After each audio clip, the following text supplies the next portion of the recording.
Watch friends, we're here to talk all things watches and wonders.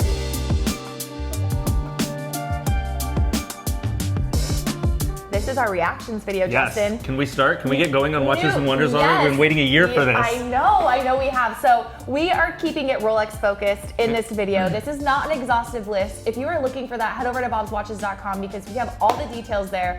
This is opinions. This is looking Reactions. at what is new, some of our favorites. Spoiler, I might toss in a couple other things that are not Rolex. From other brands. From we're other going brands? to. Yeah? Okay. All right. Look, we're all watch family here. If you guys are okay with it, I'm okay with it. Let's just get into it. Right. Okay, I want to kick this off. We have a new model from Rolex. We are, I know, I can already feel the energy here, but Yes. the Land Dweller. The Land Dweller. Yes. It's here. It's official. Apparently this has taken 7 years to kind of create from testing and all of the patents that have gone into it. I guess 18 are unique to this watch alone, but we have 3 variations of this as far as platinum, stainless steel, and rose gold. You have a diamond bezel option as well. The honeycomb motif dial. We've got that lovely integrated bracelet. There are a lot of details going on to it. I think the movement is kind of one of the biggest things that people are talking about. Yes. What are your first reactions to this, Justin? I really like the flat link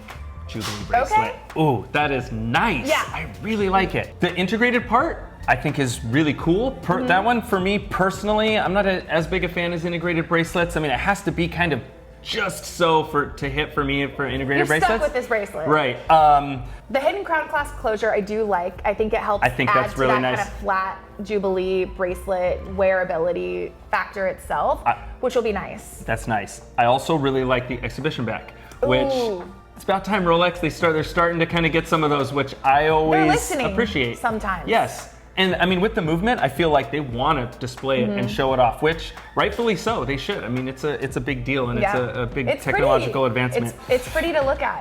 I really like the dial. I've talked to a couple people. That one seems kind of divisive. I've seen people that really like it and some people that don't. I really like the seconds hand and I like how it goes with the dial. That counterweight that has the honeycomb shape that kind of mirrors the pattern on the honeycomb motif dial. Nice. That might be the best detail that you've pulled out. I love how it mimics the dial. So it feels uniform, but it also feels purposeful. And those little details do matter when it comes to spending money on a watch. I think to the honeycomb motif dial, I do like how it changes from metal to metal. I like it a lot on the rose gold, how it kind of fills around the outside. I think that's really nice. Also, I love it on a fluted bezel. I think that really plays into the Jubilee bracelet. Yeah. One more positive, I gotta talk about the movement, right? Please. I mean, it's a long time coming from Rolex. It's a new movement. You know, it's officially their first high frequency. This one's at 5 hertz now. It's thinner. It's like something like 20% thinner than a Datejust. So while it's not something that jumps out at you aesthetically or you would even really notice on your wrist, I mean, they all keep amazing time. So it's nothing that's gonna be, you know, a huge change there, but it's worth noting, and it's a big deal. So yeah, the movement is definitely up there too. Things I don't like. Let's start right off with the name Land Dweller. I like the name Land Dweller. I do. Maybe this is my own personal expectations, and you guys can chime in and let me know if you agree or disagree. I expect something like an Explorer. Land Dweller, to me, it sounds sporty, you know, like Sea Dweller. It's kind of like the king of the sea. Sky Dweller is even almost like a more capable GMT. And this one is essentially a Datejust. You know, fancier Datejust. It's a little fancy to be called a Land Dweller. I mean, and maybe it will grow on me. Lots of times things, you know, I'm not a super fan when they come out, and then I kind of get comfortable with it, and they grow on me. So it might come around, but right now, man, every time I hear that name Land Dweller, I just feel like there could have been a better option. I see. I'm reserving to actually be hands-on with it and see. I've had 2 children now, and it's funny how you think you like a name, and then you meet them, and you're like, I don't know, like, does this actually fit? Thankfully, both times I have liked the name with the little human that it pairs with. And so maybe this name will fit well with the watch once I actually get to meet it in person. So I'm reserving it, but listen, at the end of the day, we have a new watch from Rolex, a completely new model. That's huge, and I love that. Pretty big. Pretty big deal. Okay, let's get to a fan favorite, the Daytona. The Daytona saw a few updates.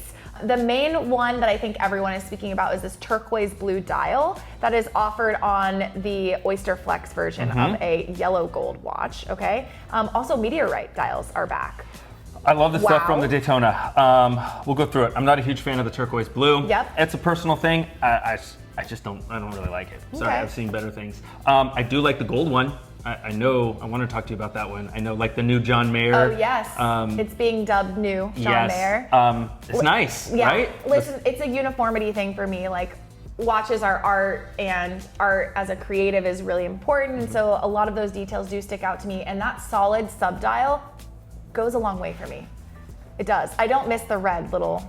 I like the red. I might like the other one a little better, but I mean, this is great, and I love the change up. And like you said, the solid subdials are really nice. Yeah. It's not a huge difference, but it kind of is, right? Like, I like it. I think it's great. It's fun. Are you surprised to see meteorite? I am surprised and delighted. Okay. I'm a meteorite fan. I like meteorite. Yeah. I think it's nice. I really like it on the Daytona, and I am happy to see it back. Absolutely. I am not mad about it. I think it actually looks really good on a lot of wrists. And when it comes to the Daytona, it is kind of the epitome of luxury within Rolex these days, at least in my opinion. We had a different video where we discussed when you think about luxury watches, what comes to mind. Sure. Daytona was kind of first. I feel like a lot of people, you have so many options with it. You can make that Daytona yours. Is it going to be sporty? Is it going to wear a little fancier? Are you going to mix both with an Oyster Flex and now a meteorite dial? You have those options. I will admit, in first reactions, right, we're not going to get super long-winded in this.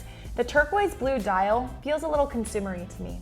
I don't love it inherently from this day, I guess, one of Watches and Wonders. We'll see if things grow on me or not. Right now, it just feels disjointed. I do not feel like it works together. The recipe isn't cooking. It's exactly my sentiment. Really? I feel like it's a little forced, a little contrived. I don't, and you know, for me, I get the like the Daytona Beach Daytonas. If you remember those, the colors they had like the green and the yellow and the pink. Oh yeah. It feels a little bit like that. And I know those have a little bit of a cult following, and I honestly think those were better because you're right. The strap on those helped kind of anchor that coloring, and it went full force. This feels like a little toe in and a little toe out. Not quite all the way in. I agree. It's different. Again, I feel like the hype around what were they dubbing it, the Tiffany blue kind of coloring. I think the world has kind of gravitated towards that, and so I'm not sure that this is right in Rolex's DNA and language. This feels a little for the people. So you guys speak. Let us know. Do you like that turquoise blue Tiffany I could see Daytona? how someone would fall in love with it. I mean, looking at it, if that's I could your see color, it's really it makes pretty. sense. I could totally get it. Yes. Just for me personally, I don't love it. Okay, I want to get to this GMT news. Yes. So the colorway that is black and green got a new dial option and got a new case metal. New metal. What do you think about this white gold green dial Sprite that now exists? I was a little disappointed on this one. Okay, why so? I think because I wanted a Coke so bad. Aww. Don't get me wrong. I love the green. The green left-handed one. The previous. Watch. I really like that watch. I don't know that I like the green dial better than the black dial. I actually definitely like the black dial better than the green with the green and black bezel. Okay. I don't know. It's just, and I love green, but for some reason it's just not my vibe. We always say when we're talking watches together that not all greens are a good green. And I do feel that it's a ceramic dial, which is the first ceramic dial that they've ever done.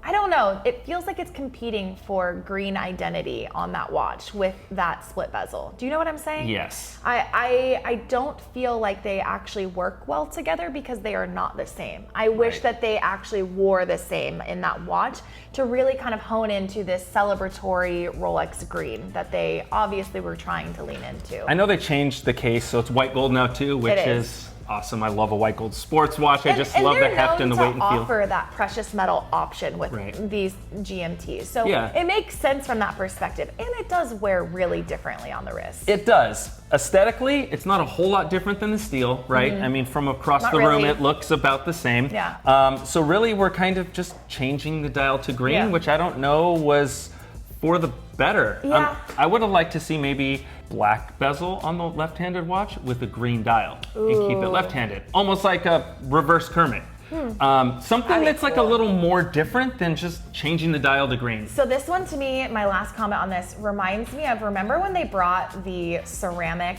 Pepsi back? Yes. And they offered it, obviously in white gold, it was in precious metal, but it was, and then offered it on steel. Yes. And the steel you could do with a black dial, but the white gold version had the blue dial. It feels reminiscent of that a little bit. It does, and I actually really like that one with the blue dial. Yeah. So maybe it's a little hypocritical, maybe it's just a difference in colors. Right. But yeah, I think my hopes and bar was set really high for the GMT this year. Yeah. And while it did come, it's a nice watch, don't get me wrong. Yes. I think it was just not exactly fulfilling all my wildest dreams. We've said what we said. Yeah. We want to know where you guys fall with the new Sprite option in the white gold with the green dial. We're not done with GMTs just yet because I do have to have an honorable mention of the Tiger Iron dial. There's a lot of mixed reviews, at least in the world of social media and at least in our watch circles. The root beer now has a new dial option. However, I actually really don't mind it on the full yellow gold option. I felt like it worked really well together, and I think it's a unique dial. It's 3 different metals. It's different. It is not Tiger's Eye, so stop saying it's a Tiger's Eye. It's not Tiger's Eye. It looks very similar to Tiger's Eye. Yeah, sure. From afar, right? It almost has that like iridescent look because of the contrasting colors, but it's not. No. And I like it. I think it's a It's a nice dial. I'm surprised. Yeah. I kind of thought you were gonna pick that one apart. No, it's. I mean, I could see how it's a little busy, or it could be a little busy. Yeah. And again, all those dials, all the natural dials, it could go from the very subtle end of the spectrum to like the Burlwood. Sometimes you get the big black exactly. pieces and sometimes you But I like the idea of it. I like that it's new, and I mean, there's a lot to like. One about thing it. Rolex does really well, I guess, like leaning into the positivity here, is the meticulous nature of those sourced stones. They know what they're doing. Like the meteorite is phenomenal because they spend a lot of time and put a lot of attention into making that selection work across different models. And we're seeing it in full force on the Daytona, at least for 2025 and beyond.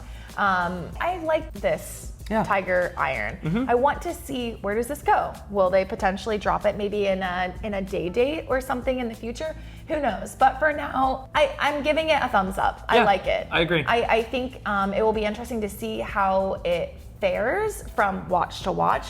In that note of, will it be a little bit different? Because we know they're not all going to be exactly the same. What do the striations look like? How does it play into it? Time will tell. But all in all, not bad. It's nice, and I like to see the change up on the the dial options. And it is fun. It's great. We always It's say fun. Rolex doesn't have fun. I feel like this is a little fun. It is. It's a little fun. I like it. It's no puzzle piece. Right.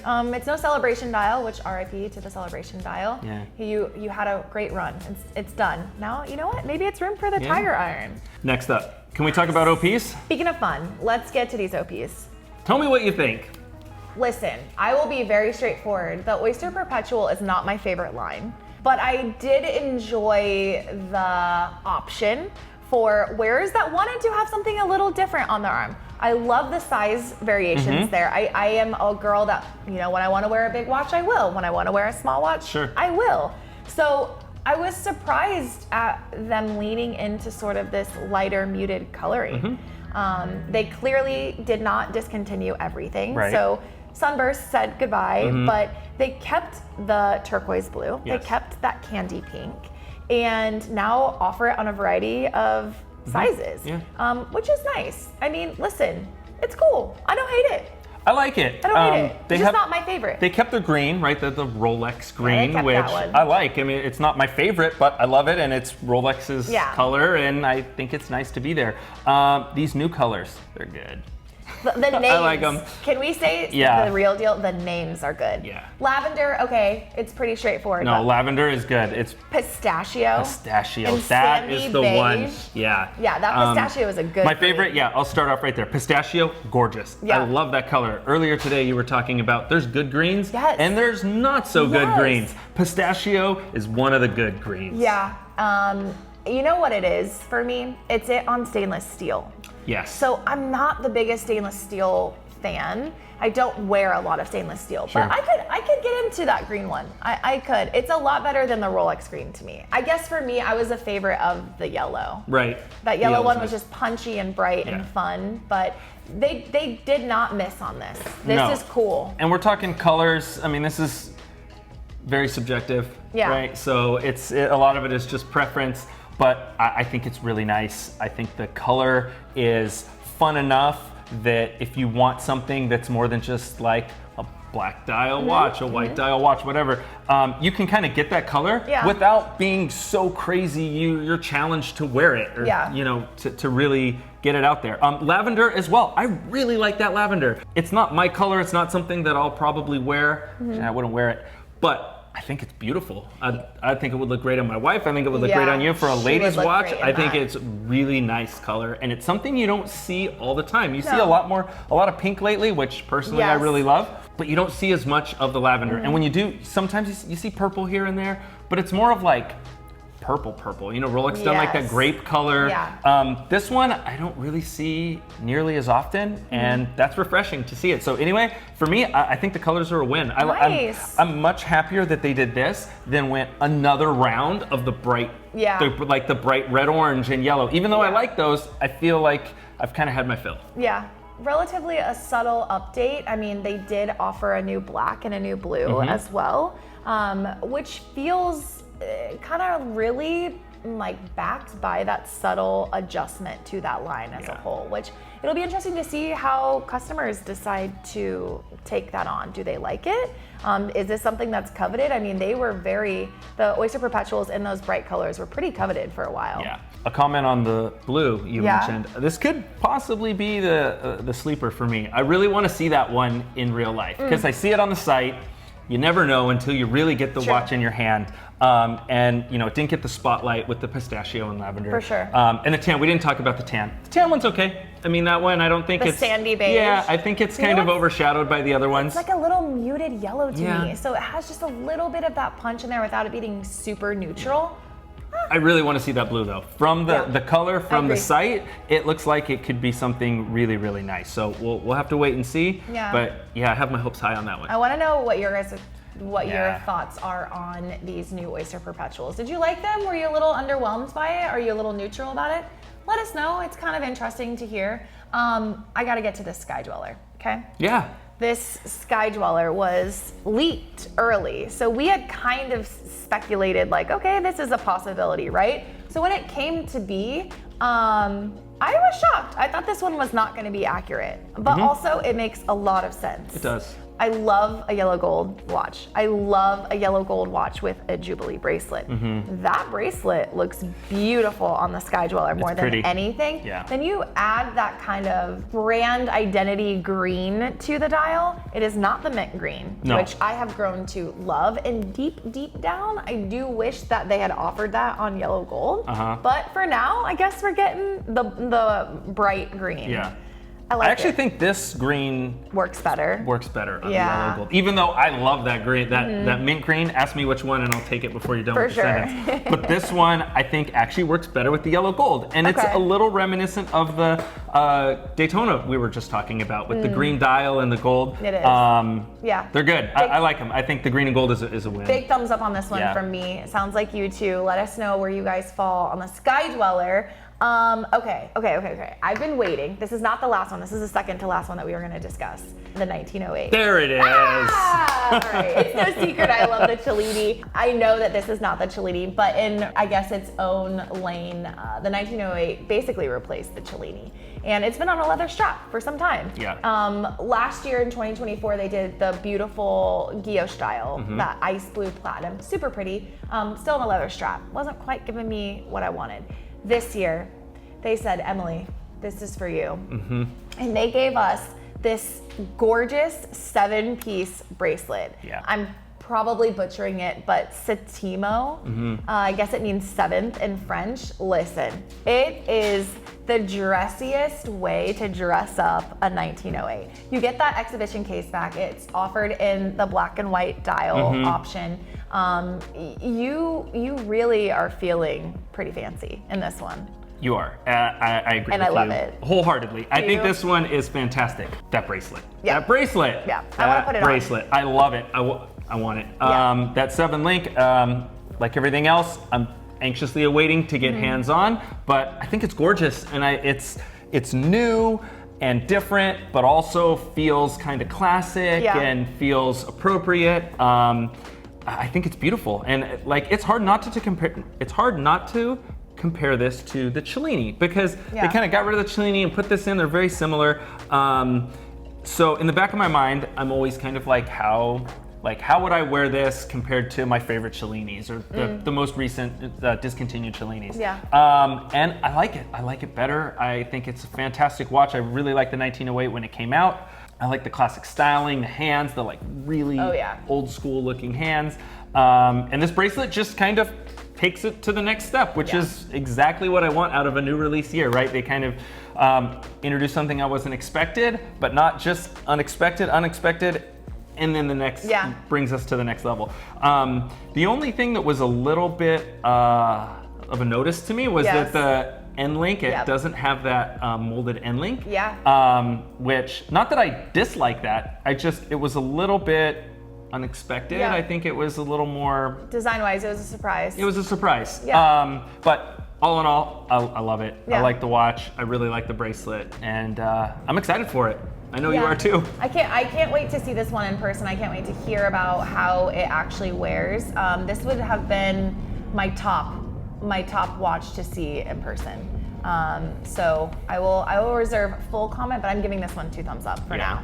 In at least specs, and at least design, and in at least kind of what I assume is that wearable factor. This one is it. It's dressy and fun, but still kind of under the radar. It's not super out there. So big fan of that. All right, and then last but not least, we have to talk about this ombre red Datejust. So the Datejust is celebrating its 80th anniversary this year, and Rolex has been known to use red in lieu of anniversaries, and they went pretty full force with did go full force. Ombre style dial and the factory diamond hour markers. Also offering it at 31 millimeters. Unique. It is. And it's nice. I feel like it's a great ladies' watch. The diamonds are nice. It's just not my cup of tea, really. You said you liked the blue. I do like the blue. I really like the blue ombre. And I like the ombre style. Again, it's just the red isn't my thing. I mean, there's nothing wrong with it. I really like the blue ombre. And it's nice. I could see someone really getting into this one. I think it looks great in those precious metal colors. I don't know. We'll see.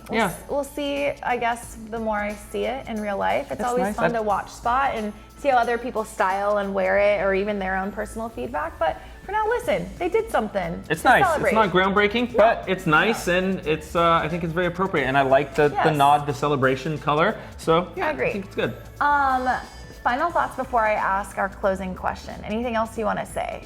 I did have one more comment about the Land Dweller. What? That's the big one. On price. We didn't talk about price. Ooh, no.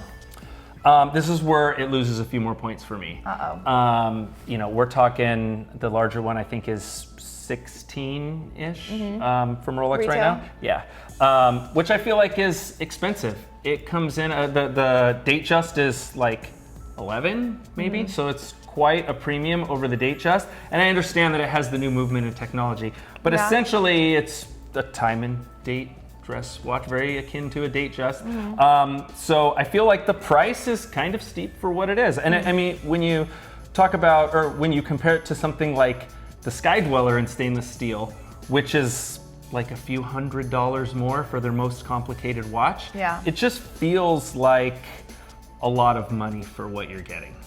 Yeah. I understand that. I was actually intrigued, if we're speaking price point super quickly, that the 1908 is less expensive than a Day-Date. Yes. So you're getting that full metal. That's a great point, Yeah, you're getting the full precious metal, but not paying the, I guess, name price of a Day-Date. Yeah. So look, at the end of the day, it'll be interesting to see how these roll out and what frequency, but also in what quantity. I think for us being a pre-owned company, we don't get to see these immediately. So there is a little bit of a tell on when things start to trickle down to us here. What trickles down? How quickly does that happen? Then you start to gauge, all right, we saw a lot of sprites very quickly. We've seen a lot of Bruce Wayne watches a la very quickly. And so clearly those are a little bit easier to obtain. Yeah. I am still holding out hope on seeing a few of those stone dial day dates from last year at least coming through the doors here, but there always are those one-of-one moments where they potentially can come in. So sooner or later. I want to ask my last question. When it comes to Rolex watches, what is your favorite? If you had to say today, I know we have not yet gone hands-on. Shout out to Ripley who's out there seeing all the watches for us, but if you got to say from pictures and specs alone, what's your favorite? What were you the happiest about?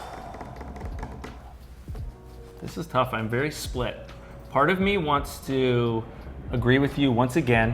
What's wrong with me here? Right now, am I feeling all right? I know. And say the 1908. A very strong part of me wants to say that. But also that green dial OP is just so clean.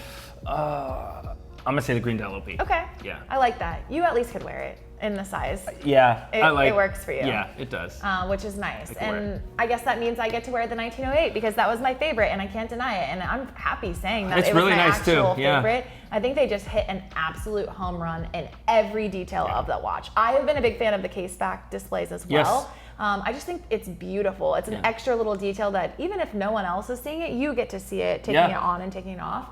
That's my vote. I think all in all, it's good.